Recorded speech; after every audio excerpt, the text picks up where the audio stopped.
everyone, and welcome to KipTV News. I am Kip, and today I have a special interview with Flatline. Flatline, how are you doing today?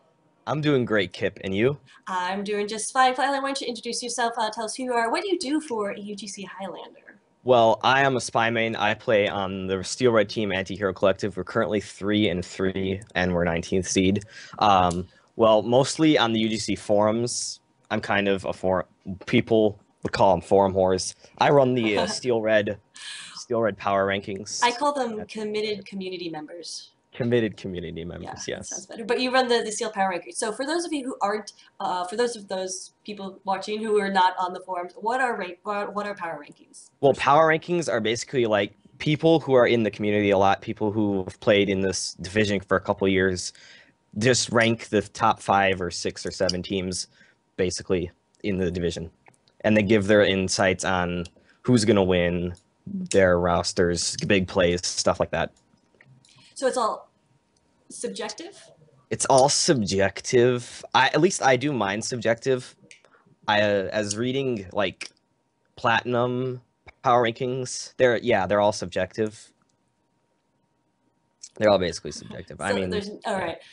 So then let's take us through this process. Okay, so it's going to, next week is Arctic, right? Arctic. Yeah. Yeah. So what's going through your process that you're going to make the power rankings for next week's? Well, first up, it's a DM centric map, so on a Koth map, I'll be relying on the logs a lot more rather than people and player interviews and asking around the league.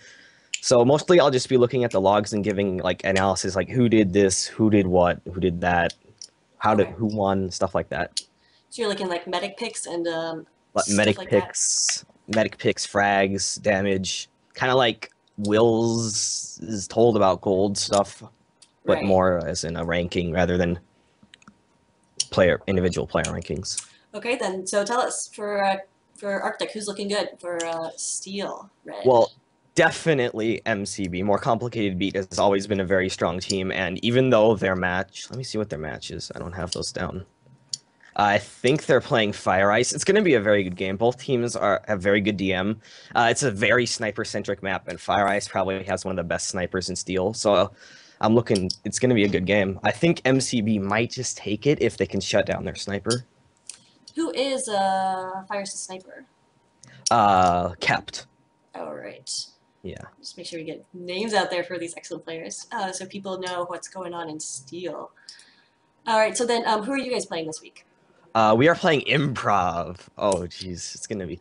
Improv was probably one of the favorites to win Steel, but they've had a couple of close losses on dumb maps, quote unquote dumb maps. Dumb maps, You know what I'm talking about? Yeah, they've Yeah. consistently shown that they can play against the top teams in the division, like Waifus and Reddit East Coast. So it's definitely gonna be a hard match.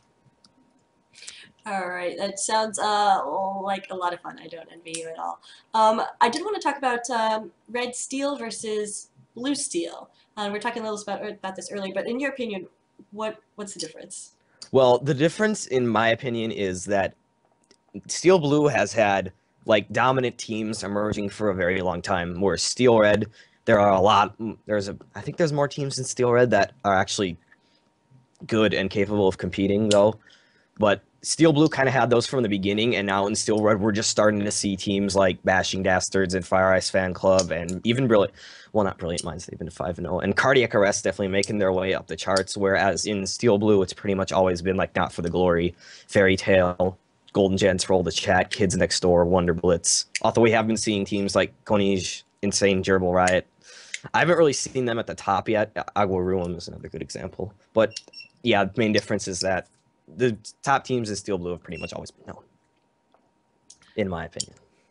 Is there any like a logistical difference in terms of how UGC categorizes them? I think they're on the same. I think they're on the same skill level. They treat them the same. It's just a different color. That's true. Red is different from blue. That is what I learned from TF2. Yeah. Also rhymes. All right. We'll talk a little bit about your team. What excites you about Anti-Hero Collective? Well, I really like. We have a great DM-centric team. Our strats are getting better, especially because we're actually going over the maps now instead of going, okay, let's play this map.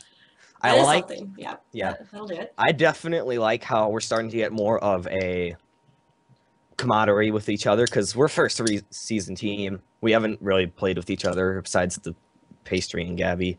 So seeing us actually become friends after like 6 weeks is definitely something I want to see. Even though we've had a lot of roster changes with our leader leaving and our sniper going to Golden coming back again, you know, it's kind of fun just to get a centralized, solid roster for once. Yeah, and so you guys are 3-3 right now, and we're about in the second half of the season.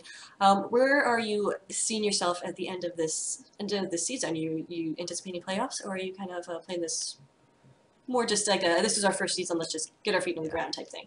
Well, we were favorites to win Steel in the preseason. A lot of people were saying AHC for Steel winners, Steel Blue winners, I think Red I think I may have winners. said that. Yes.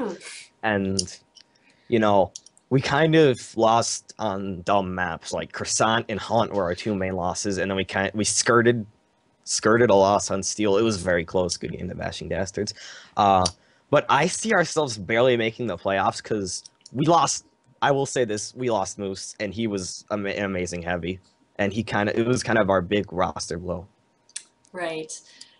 That I did hear, but that's Moose, not Invite Not Moose, not not invite Moose Moose, Tracks not Moose. Another Moose, right? Anyway. different Moose, the chocolate kind. All right, the chocolate. That's right. That's right. Yes.